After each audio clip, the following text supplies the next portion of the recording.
আসসালামু আলাইকুম এভরিওয়ান। আজকে আমি গার্লিক মাশরুম করে দেখাবো। তো গার্লিক মাশরুমের জন্য আমি সব কিছু আগে থেকেই কেটে রেডি করে নিয়েছি। আমি এখানে ক্যানের যে মাশরুম প্রসেস করা থাকে সেই মাশরুমটাই নিয়েছি। জাস্ট এটাকে আমি পানি দিয়ে নর্মাল ঠান্ডা পানি দিয়ে ওয়াশ করে নিয়েছি। দেন এটাকে ছোট করে সাইজ করে নিয়েছি আমার মতো করে। দেন আমি প্রথমে একটি প্যানে ঘি অ্যাড করি। ঘিটা আসলে সামান্য গরম করেই দিই। আর আমি এটা বাটার দিয়ে করিনি আজকে, আমার ঘি দিয়ে করতেই বেশি ভালো লাগে, তাই আমি এটা ঘি দিয়েই করে থাকি ম্যাক্সিমাম। তো ঘিটাকে যখন একটু গরম হয়ে এলো তখন আমি এখানে রসুন কুচি দিয়েছি। রসুন কুচিটা সামান্য ব্রাউন হয়ে এলে আমি এখানে মাশরুমগুলো দিয়ে দিই।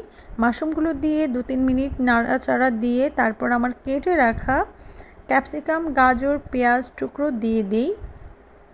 আমি এখানে সামান্য লবণ অ্যাড করব, কারণ আমি এমনিতেই এখানে সয়া সস দিয়ে দিব, কারণ সয়া সসে এমনিতেই লবণ থাকে, তাই আমি লবণের পরিমাণটা সামান্যই দিব, লবণটা অনেকে না দিলেও চলবে।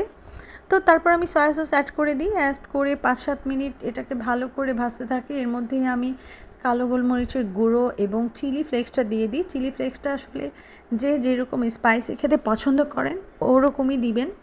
আমি গার্লিক মাশরুমটা একটু স্পাইসি খেতেই পছন্দ করি, তাই আমি চিলি ফ্লেক্সটা একটু বেশি দিয়েছিলাম।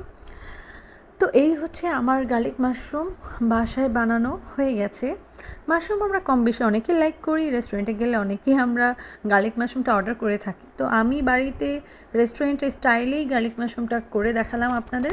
যদি ভালো লাগে ট্রাই করবেন। আল্লাহ হাফেজ।